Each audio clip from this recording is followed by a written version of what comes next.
आज मिति 2082 साल फागुन 7 गते प्रजातन्त्रको दिनमा हामी यस माझखण्डको चिला गाउँ स्थित धम्मबोधी विकासमा बिहारमा हामी आएका छौँ र यो धम्मबोधी बिहार अहिले चाहिँ हाम्रो धर्मरत्न भन्तेको उसमा चाहिँ हाम्रो के भन्ने अब उहाँको उसमा चाहिँ यो प्रमुखत्वमा निर्माण कार्य हुँदैछ र यो निर्माण कार्यको आज सुरुवातको दिन यहाँ पिलर ढलानको लागि यहाँ चाहिँ हामी सबैजना उहाँको नेतृत्वमा हाम्रो बोधिज्ञान भन्ते र एकजना हाम्रो यो भियतनामबाट पनि आउनुभएको छ उहाँ भन्तेको पनि हामी संयुक्त नेतृत्वमा हामी चाहिँ यहाँ आइपुगेका छौँ र आज सबैले अलिअलि श्रमदान गरेर यो पिलरको जुन यो कार्य भयो यस सम्बन्धमा अब यो बिहारको सम्बन्धमा अलिकति जानकारी अलिकति परिचय बताइदिनु हुनुको लागि म श्रद्धेय भिक्षु धर्मरत्न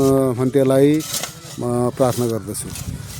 साधुवाद साधु धर्मरत्न उपासकलाई अहिले यहाँ हामी आज 2082 साल फागुन 7 गते प्रजातन्त्रको दिनमा यस माझखण्डमा हाम्रो कार्यक्रम भएकोले हामी यसको सिलसिलामा आउँदैछौँ।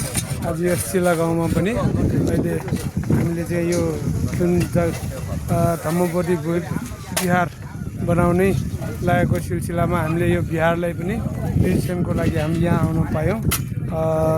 त्यस्तै अब यहाँ धेरै काम गरिरहेको पनि हामीले हेर्न पायौँ। यसको यो बिहारको सिलसिलामा अब धेरैजनाले अलिकति भए पनि बिहारलाई सहयोग गर्नुपर्छ भनेर बिहार निर्माणको लागि श्रमदानको रूपमा बिहारमा अलिअलि भए पनि आफूले बिहार पिलर उठाउनलाई केही क्षण भए पनि हामीले बिहारको लागि काम गर्दै श्रमदान गर्दैछ गर्नुभएछ।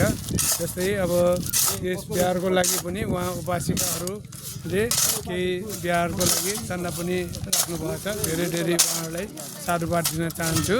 अब यस्तो अवसरमा उहाँहरूले पनि धेरै सहयोग गर्नुभयो। अब हाम्रो यो चाहिँ भर्खर सुरुवात भएको कारणले यहाँ चाहिँ अब हामीलाई यो धेरै काम पनि यसमा बाँकी छ। अब यस्तै अरूहरूले पनि सहयोग गरी हामी यो बिहारलाई सहयोग गरी हाम्रो बिहार चाडभन्दा चाँडै त्यो निर्माण गर्न सकोस् भन्ने पनि हामी चाहन्छौँ। त्यही भएर अब आज छोटो भए पनि यो छोटो समय छ हाम्रो माझखण्ड जानु छ यहाँबाट। त्यही भएर धेरै समय नलिकन केही समय मात्रै यहाँ बिताएर यहाँको लागि धन्यवाद दिन यहाँहरू सबै काम गरिरहेहरूलाई चाहिँ धन्यवाद पनि दिन चाहन्छौँ। सबैलाई साधुवाद दिन चाहन्छौँ। मिहिनेत धेरै गर्नुभएछ उहाँहरूले। अब यो गाउँमा जति पनि गाउँवासीहरू छ उहाँहरूले आफ्नो श्रमले भएसम्म उहाँहरूले यो बिहारको लागि चाहिँ सकेसम्म यहाँ मिहिनेत गर्नुभएछ। उहाँहरूले धेरै धेरै शुभकामना साथै आयु आरोग्य पनि कामना गर्दछौँ। त्यसैले उहाँहरूले धेरै धेरै साधुवाद दिए यो मन्तव्य टुङ्ग्याउँछौँ।